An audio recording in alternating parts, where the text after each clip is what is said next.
Cycle చాలా పెద్దదే. దానికి ఉన్నటువంటి ఆ చైన్ ఉంటుంది కదా, ఆ చైన్‌లో ఒక్క లింక్ తెగిందంటే తోసుకెళ్ళాలి, నడుపుకెళ్ళాలి అంతే. విద్యా వ్యవస్థ చాలా గొప్పది. దానికి సంబంధించినటువంటి చదివించడానికి డబ్బులు కావాలి. పాత రోజుల్లో ప్రైవేట్ విద్యా వ్యవస్థ అనేటటువంటిది అతి నామమాత్రం. మా చిన్నప్పుడు అసలు ప్రైవేట్ స్కూల్స్ అనేవే లేవు. ఓన్లీ ట్యూషన్స్ చెప్పేవాళ్ళు.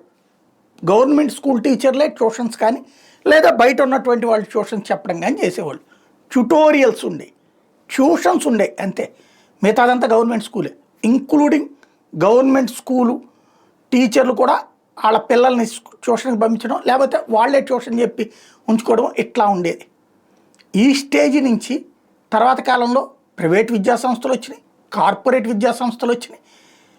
కార్పొరేట్ విద్యా సంస్థల దోపిడీకి తట్టుకోలేక, అంటే నా దగ్గర 10 రూపాయలే ఉంది, నా బిడ్డను నేను గవర్నమెంట్ స్కూల్కి పంపించుకునేవాడిని, ₹1,00,000 ఉన్నవాళ్ళు కూడా అదే గవర్నమెంట్ స్కూల్కి పంపించుకునేవాళ్ళు. కాబట్టి ఏ ప్రాబ్లం లేదు.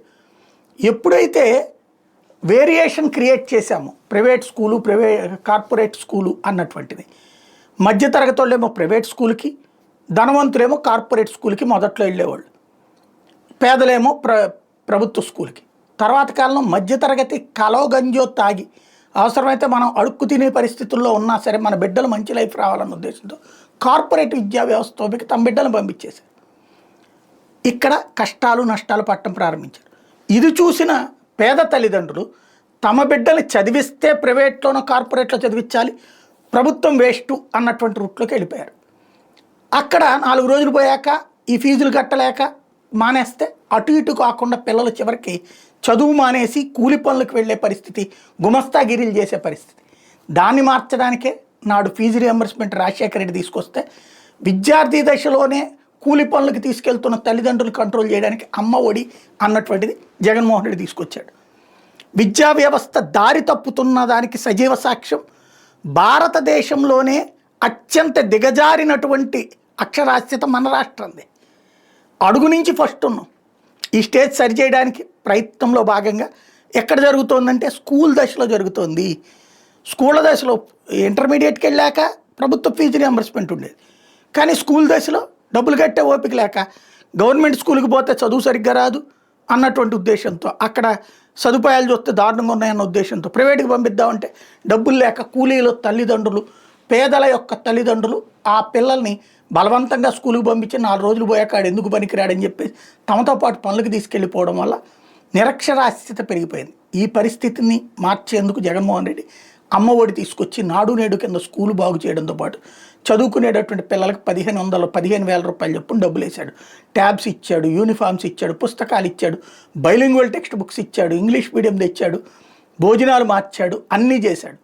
రోజు బురద చల్లి చల్లి చల్లి చల్లి దుమ్మెత్తి పోసి పోసి పోసి పోసి ఆ వ్యవస్థ అద్భుతమైన వ్యవస్థని ఒకే రోజులో అన్నీ మార్పు ప్రారంభమైంది, కొనసాగుతుండగా చివరికి స్కూల్ ముందు బోర్డులు పెట్టినటువంటి దశలో పిల్లలకి అడ్మిషన్లు ఇవ్వలేని పరిస్థితిలో ఉన్నామనే స్థాయికి వచ్చాక దాని మీదన బురద చల్లి విషం చిమ్మి చిమ్మి చిమ్మి ఇప్పుడు దాన్ని మార్చేస్తాం అని చెప్పి ఆ తర్వాత మళ్ళీ తల్లికి వందనం ఎంతమంది ఉంటే అంతమందికి అన్నారు. అట్లాగే ఫీజు రియంబర్స్మెంట్, విద్యా దీవెన, వసతి దీవెన అని జగన్మోహన్ రెడ్డి ఇచ్చేవాడు.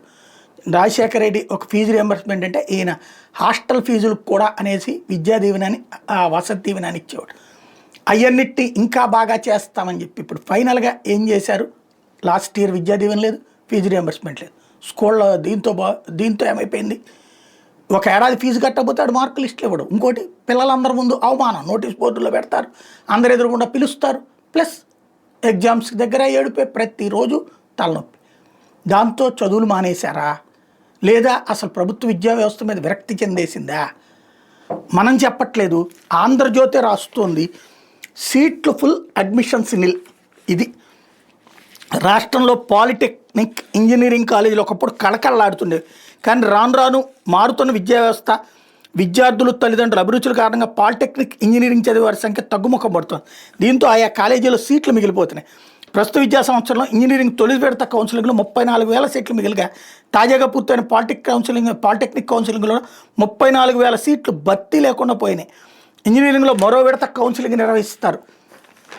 నిర్వహించాల్సి ఉంది. కానీ పాలిటెక్నిక్ తుది విడత కౌన్సిలింగ్ పూర్తయిన 34,000 సీట్లు మిగిలిపోయినాయి. ఇంజనీరింగ్లో 33,721 మిగిలిపోయినాయి. ఇంజనీరింగ్ అడ్మిషన్లు తొలి విడత కౌన్సిలింగ్ ఇటీవల పూర్తయింది. కనివర కోట 1,52,246 సీట్లు ఉంటే 1,18,525 భర్తీ అయింది. 33,721 సీట్లు మిగిలిపోయినాయి. యూనివర్సిటీ కాలేజీలో 848, ప్రైవేట్ యూనివర్సిటీలో 1,111 సీట్లు మిగిలిపోయినాయి. ప్రైవేట్ కాలేజీలు ఏకంగా 31,762 సీట్లు భర్తీ కాలేదు. ఈ సంవత్సరం రాష్ట్రంలోని ఇంజనీరింగ్ కాలేజీలకు ఏఐసిటి 2 లక్షలకు పైగా సీట్లు మంజూరు చేసింది. వీటిలో మేనేజ్మెంట్ కోటాలో దాదాపు 50,000 సీట్లు ఉన్నాయి. కన్వీనర్ కోట అన్ని విడతల్లోని సీట్లు భర్తీ ప్రక్రియ పూర్తయిన తర్వాత మేనేజ్మెంట్ కోటా సీట్ల భర్తీ ప్రక్రియ ప్రారంభమవుతుంది. అయితే అందులోనూ కంప్యూటర్ సైన్స్ సీట్లు మినహా ఇతర కోర్ గ్రూపుల సీట్లు అలాగే ఉండిపోతున్నాయి. అయితే ఎక్కువ కాలేజీలు అసలు మేనేజ్మెంట్ కోటా అవసరమే ఉండటం లేదు. మారుమూల ప్రాంతాల పెద్దగా పేరు లేని కాలేజీలో కన్వీనర్ కోటా సీట్లు భర్తీ కావడం గగనం అయిపోయింది. దీంతో కన్వీనర్ కోటా అయినా పూర్తిగా భర్తీ చేసుకున్న ఆ కాలేజీ నానా పాటలు పడుతున్నాయి. ఎందుకు ఇది? డిగ్రీ కూడా ఇదే పరిస్థితి. ఇంజనీరింగ్ కోసమే డిప్లొమా చేస్తున్నారు. ఇంజనీరింగ్ విద్య పెరిగిన తర్వాత సాధారణ డిగ్రీ కోర్సులు పరిస్థితి దైనంగా మారింది. ఇంజనీరింగ్లో సీట్ రాని వాళ్ళు ఊర్లోనే ఉండి చదువుకోవాలనుకున్నారు. డిగ్రీలో బీసీఏ, బీబీఏ, డేటా సైన్స్ లాంటి కోర్సు మీద ఆసక్తి చూపుతున్నారు. రాష్ట్రంలో 1,200 డిగ్రీ కాలేజీలు ఉన్నాయి. వాటిలో 4.5 లక్షల సీట్లు ఉంటాయి. గత 3 ఏళ్ల నుంచి 1,50,000 సీట్లు దాటి భర్తీ కావడం లేదు. అంటే సగటున 33% సీట్లు మాత్రమే నిండుతున్నాయి. కొన్ని కాలేజీలు 5 నుంచి 10% సీట్లు కూడా భర్తీ కావట్లేదు. డిగ్రీ కాలేజీలో మేనేజ్మెంట్ కోటాను చాలా కాలేజీలు ఎప్పుడు తీసేసాయి. పట్టణ ప్రాంతాల్లో ఉండే ప్రముఖ కాలేజీలో కూడా కొన్ని కోర్సులో మాత్రం మేనేజ్మెంట్ కోటా సీట్లు నిండుతున్నాయి. 270 కాలేజీలు గత 3 ఏళ్లలో 25% సీట్లు కూడా భర్తీ కాలేదు. దీంతో అసలు మేనేజ్మెంట్ కోటానే రద్దు చేయాలని డిగ్రీ కాలేజీలు యాజమాన్యాలు డిమాండ్ చేస్తున్నాయి.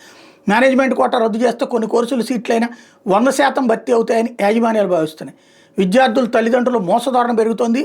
ఎక్కువ మంది ఏం చదివితే అదే చదవాలనే ఆలోచన విధానం ఎక్కువగా అనిపిస్తుంది. ఒకప్పుడు విద్యార్థి సామర్థ్యానికి అనుగుణంగా ఏం చదవాలని నిర్ణయించేవాడు. కానీ ఇప్పుడు 10వ తరగతి ఇంటర్లో ఫెయిల్ అయిన విద్యార్థులు కూడా ఇంజనీరింగ్ చదివించాలని తల్లిదండ్రులు కోరుకున్నారు. దీని తగ్గట్టుగా గ్రామీణ ప్రాంతాల్లో ఇంజనీరింగ్ కాలేజీలు అందుబాటులోకి రావడంతో ఏదో ఒక కోర్సు అయినా ఇంజనీరింగ్లోనే చేర్పిస్తున్నారు. ఐటీఐ ఇతర వృత్తి విద్యా కోర్సుల అడ్మిషన్ల పరిస్థితి మరీ దారుణంగా ఉంది. రాష్ట్రంలో 88 ప్రభుత్వ పాలిటెక్నిక్లో 17,943 సీట్లు అందుబాటులో ఉంటాయి. 11,954, 67% భర్తీ అయింది.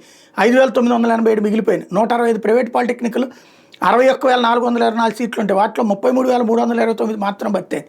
తుది విడత కౌన్సిల్కు 4,628 మంది విద్యార్థులు సీట్లు కేటాయించారు. పాలిసెట్లో మొత్తం 1,33,359 మంది అర్హత సాధిస్తే వాళ్ళు 49,707 మంది మాత్రం కౌన్సిలింగ్లు రిజిస్టర్ చేసుకున్నారు.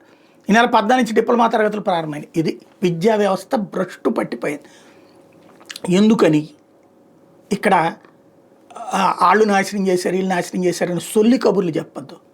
కార్పొరేట్ విద్యా వ్యవస్థ తీసుకొచ్చి అయితే ఇంజనీరింగు లేకపోతే మెడికల్ తప్పించి మిగతాది ఏది చదివినా వాడు వేస్ట్, ఎందుకు పనికిరాడని గత 20 ఏళ్ల నుంచి సర్వనాశనం చేస్తూ రాష్ట్ర ప్రజల్ని మోసం చేస్తూ దేశంలో కూడా అదే ధోరణి సాగుతోంది. సాఫ్ట్వేర్ ఇంజనీర్ అయితే మాత్రమే బ్రతుకు, లేకపోతే ఎంబీబీఎస్ అయితే మాత్రం బ్రతుకు, మిగతాది ఎందుకు పనికిరారనుకోవడం.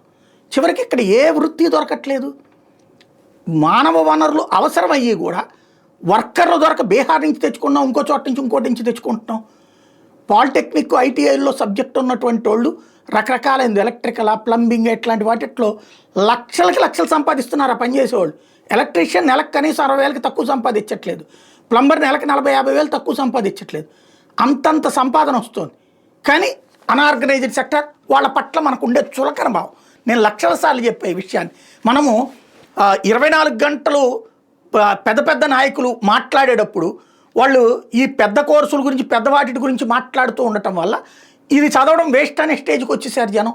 దానివల్ల అక్కడికే పోతున్నారు. ఆ తర్వాత చివరికి ఆఫీసుల్లో వాచ్మెన్ ఉద్యోగాల నుంచి రిసెప్షనిస్ట్ ఉద్యోగాల దాకా బీటెక్లు చేసిన వాళ్ళు చేస్తున్నారు. ఎందుకని? అవకాశాలు లేకనా, లేదా అంత నాలెడ్జబుల్ ఎడ్యుకేషన్ లేకనా? ఇక్కడ ఇన్ని అవకాశాలు ఉన్నాయి, వీటిలోకి పంపించట్లేదు మనం. ఓవరాల్గా వ్యవస్థ నాశనం అయిపోయాక ఇప్పుడు వార్త అయితే రాసుకొచ్చారు, ఎడ్యుకేషన్ సిస్టమ్ మారుస్తాము అన్నటువంటి మాటలు. ఇంకోటి, ప్రభుత్వం మారినప్పుడల్లా పథకాలు మారిపోయి ఫీజులు కట్టకపోతే ఇవాళ పిల్లల్ని చదివించరు. ఇది క్లియర్. ప్రభుత్వమే ఫీజులు కట్టాలి. ప్రభుత్వాలు పెంచి పోషించిన కార్పొరేట్ దాస్యం ఇప్పుడు సమస్య అయింది.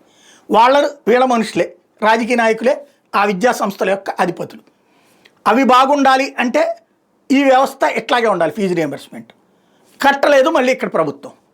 దాంతో ఇవాళ డబ్బులు జేబులో పెట్టి కట్టగలిగిన స్థితిలో పేదవాడెవడూ లేడు. లేదా ఒక ఏడాది చదివిచ్చి మళ్ళీ 2 ఏడాది మానిపించుకోవడానికి సిద్ధంగా లేరు. విద్యా వ్యవస్థ ఒక ఊబిలోకి తీసుకుపోయాం మనం.